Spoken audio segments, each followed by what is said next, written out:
Hey everyone, before I get started, I just want to remind you that if you like my content, hit that like button, subscribe to my channel, and then join the Militiaman and Crew Patreon community by clicking the link in the caption. Hey, good evening everybody. It's Militiaman here. Hey, we're going to go over a few items and talk about some things that have been going on in Iraq this next couple days that's coming up. And we'll talk about that quickly, but I just wanted to let everybody see Wally. Wally's been growing up nice and neat, and let's see if he likes to stick around for a little while. Hey, but anyway, one of the first things I wanted to talk about is a government spokesman. His name was Bassam al-Awadi, confirmed the imminent launch of the governance allocations in the budget. And that was back on July 7th. And interestingly enough, the budget funds are said to be released, governance within 7 to 10 days. So when they said that, they're talking about some of the things that have been ongoing and are going to come to fruition, because we know that the 23, 24, 25 budget has been voted on by the House of Representatives and is also in the Gazette, but we have fascinating quotes that are in the data that I've provided that suggests certain portions potentially haven't been published. And so we believe that there's a reason for that, because they said it specifically.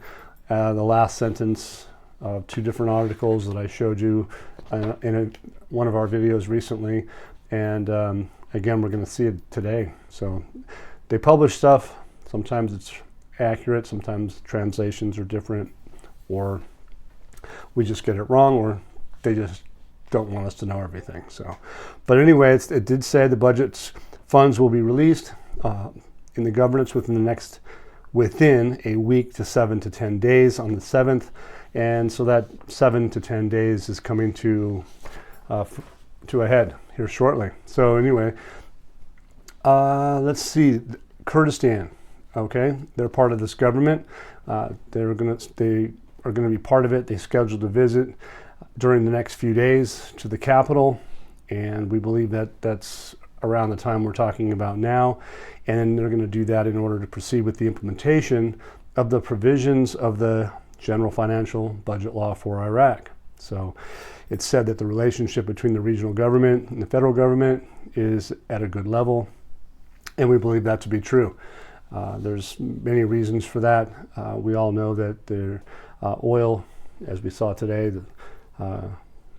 Turkey is talking like they're in good shape with us in Iraq, not with us, but with Iraq, to implement that 450,000 barrels of oil a day. So he's suggesting it's his idea, and it's a win-win situation for everybody. I'm not really sure that that's the case, or does it matter, but the bottom line is oil is part of Iraq's hydrocarbon law, and there's obviously the Article 140 they're talking about, and they're talking about it in a roundabout way to not let you know what they're actually talking about. So all these articles that I'm discussing here is news. It's in Patreon with Militiaman and Crew, and so you can come into there and see the data that I provide for this YouTube video, for instance. Okay, it's Jamal Cougar, for instance. The man is part of the Parliamentary Finance Committee, and he has definitely been on both sides of the aisle in his career. He talks. One day you can understand what he's saying. The next day you go, "What'd you just say?" And so he's doing that, and he's always done that. But in this particular case, the Parliamentary Finance Committee, Jamal Cougar, confirmed yesterday that the price of the dollar will decrease against the dinar after implementing the provisions of the federal general budget, which we are waiting on. In that particular case, it said they're going to talk about it within the next 7 to 10 days. The government advisor, some people thought it was Al Sudani that said it, but it wasn't. It was the government advisor to the prime minister. So that's obviously very positive. The Iraqi dinar will gradually recover and decrease dramatically against the price of the dollar. So That's what Cougar has to say, and I think this time he's probably right. The Parliament Finance announces the date of launching the provincial allocations from the budget. So obviously it's a big thing. It's the talk of the town. It says, through our follow-up with the Ministry of Finance next Sunday, and we talked about that, 7 to 10 days, and we started on the 7th. 10 days gets you to, interestingly enough, according to their data that we're reading here in our wonderful news, next Sunday, the allocations to the governance and the ministries will be launched to implement the 2023 budget and send instructions for implementing the budget, its schedules, its texts, and agreed upon items. So that's what they're saying to us, and we take them for their word, because we're getting to that stage where it's been long enough. They need to start funding this budget. The House of Representatives will have a serious follow-up to the implementation of the budget, starting with the presidency of the council, heads of committees, each of them according to their competence and according to the relevant ministries that they are associated with. And they also have an interesting concept here that is fascinating. The emergency support law, amounting to about $25 trillion, which was allocated in 2022. But then they have an interesting concept here that it says, and act in 2023.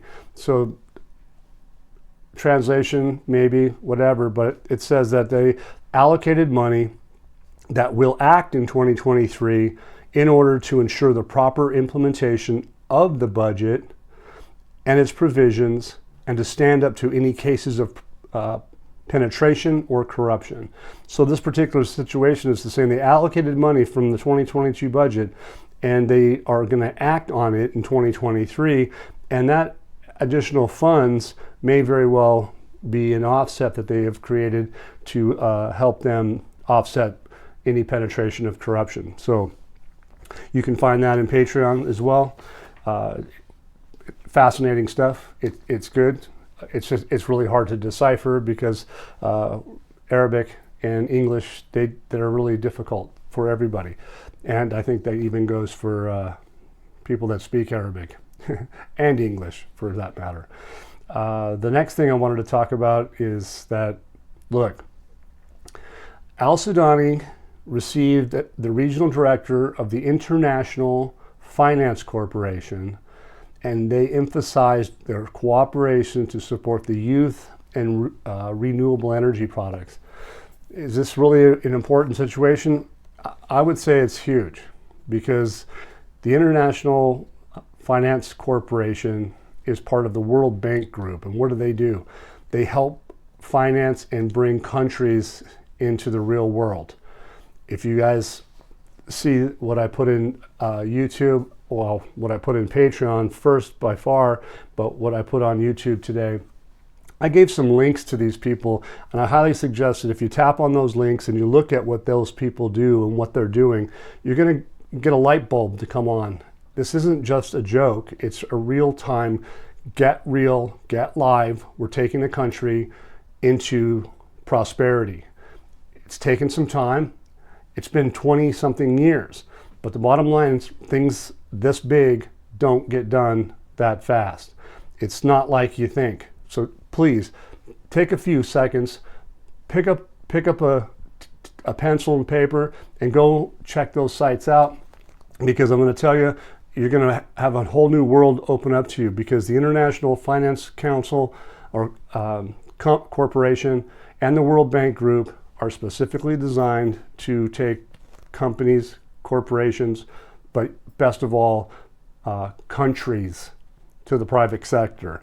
So actually, one of the quotes here says, the meeting witness discussed financial cooperation between Iraq and the institutions, ways to develop partnerships that will enhance the ability of Iraq economy to face regional and international challenges and global crises. So these are here supposedly for them to help Iraq get into that international private sector.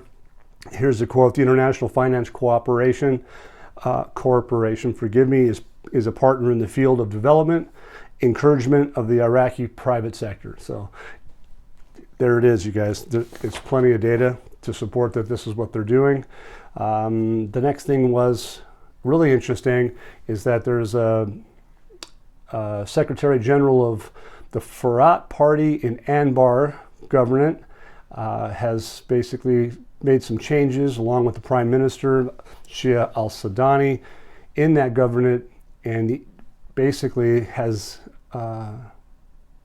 moved to end the dominance of the Parliament Speaker, Mohammed al-Abusi, as his parties progress over in the Anbar province. So this type of change is definitely a big move. The changes that took place in the judicial system in Anbar province recently are a part of the administrative reform, noting that the political security and administrative changes have completely stripped al-Abusi's party of dominating the province's capabilities. So pay attention, because these things are subtle. They're behind the scenes. So we have political, we have financial, we have regional, and we have internationalism. So we have a lot of different things. So it's not quite as easy and cut and dry. Pull the trigger. That's just not the way it's going to be done. But hey, we're hoping that they'll do that shortly. But Anbar province, during the post-liberation years, there was huge amounts of money that entered into it, but it went through hands of influential personalities, through their parties, etc. It didn't get to the people. So there's some corruption, and we've seen nothing but the last 2, 3, 4 weeks of corruption being prosecuted. So changes taking place, Anbar province, the continuation of al-Sudani and the way he's moving things in these provinces is going to come to fruition, and he's making some changes. So it's phenomenal. So anyway, aside from al-Abusi, there's something else. I'll get back to one more thing on him, but the government's vision from the Prime Minister's advisor is basically stating that Iraq's aim is to turn Iraq into an attractive into an attractive investment country. And that's what we're here for. We're all here for them to go to a market economy, a private sector. And this Prime Minister's advisor has been talking to everybody about how attractive Iraq is in investment, improving the business environment, developing the infrastructure of the country.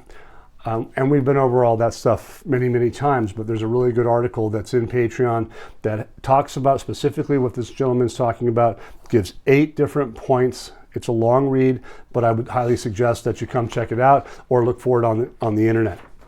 The main thing he pointed out was that the government recognizes that the transforming of Iraq into an attractive investment destination requires joint efforts through concerned parties, everybody, including the private sector, the local community, foreign investors, but realizing that there's a vision for investment, and it can have an important role in helping this come to fruition. So this is some good data, fascinating. Take a peek at it, because that's what we're here for, is to study and to make sure that everybody's up to speed. It's not just about, get rich quick.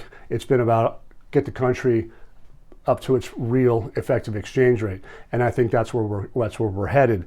So, but back to the al-Abusi situation. So al-Sudani, the Prime Minister, al-Abusi, the Speaker of the House, Sudani has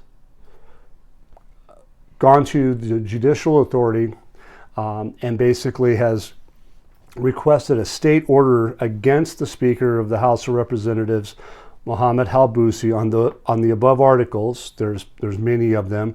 I won't go into those, but you can come see them, and you can Google this and find them yourself. According to a statement of the federal court, basically has stated that he is going to have to address some of these issues because he was a part of the delay of the 2020, 24, 25 budget, and he's had his he's been weakened from it in the Anbar province. One of the last things I wanted to say is that we had been asked about if I had said that the 23, 24, 25 budget wasn't published in the Gazette, and the answer to that is no. But what I did say is, just like it says right here, it does say that while the budget items of 2023 and 2024 were not published. Who said it? The highest judicial authority issues a state order on articles of the budget law. So the judiciary is the one that said that. I just read the news, and I hope you guys enjoy it because it's fascinating at this time. Let's see what happens. And from as far as I'm concerned, at this stage, what we're looking for, because of the budget, hopefully going to be exposed by Sunday, within now to Sunday, they're going to show us what's involved in that, and what's involved in that we hope is an international exchange rate, and that's where we're looking for. So hey, if you like our channel, hit that subscribe button, and if you like the content and want to help us keep it going, you know what to do. I appreciate it so much. Once again, guys, don't forget to hit that like button if you like this content, subscribe to the channel, or join us at the Militiaman and Crew Patreon community for even more exclusive content. You can also donate to this channel by hitting the links in the banner to help keep this page up and running. Your generous support is greatly appreciated, as always. Much, much appreciated. Thank you so much, and have a great day.